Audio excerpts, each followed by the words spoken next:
Ha patteggiato 4 anni con 3 anni di sospensione della patente Michele Salmaso, padovano di 59 anni, che nel pomeriggio del 6 febbraio 2023 in via Jacopo d'Avanzo, nel quartiere dell'Arcella, aveva investito e ucciso il bancario di origini friulane Fabrizio Copetti. Salmaso, inoltre, non si era fermato ad aiutare l'uomo investito. Omicidio stradale e omissione di soccorso le accuse che gli erano state mosse. Ora è arrivata la sentenza che ha accettato l'accordo tra il PM Giorgio Falcone e l'avvocato difensore Giorgio Cerioni.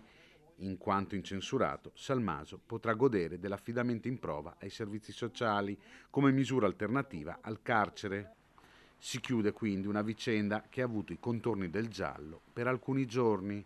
Era il tardo pomeriggio del 6 febbraio del 2023, quando un passante ha notato un uomo a terra vicino all'attraversamento pedonale di Via d'Avanzo, allertando subito i soccorsi.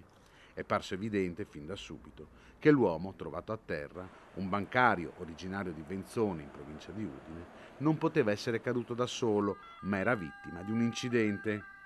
2 giorni dopo la svolta, grazie ai filmati delle telecamere della zona, la polizia locale riusciva a ricostruire l'incidente.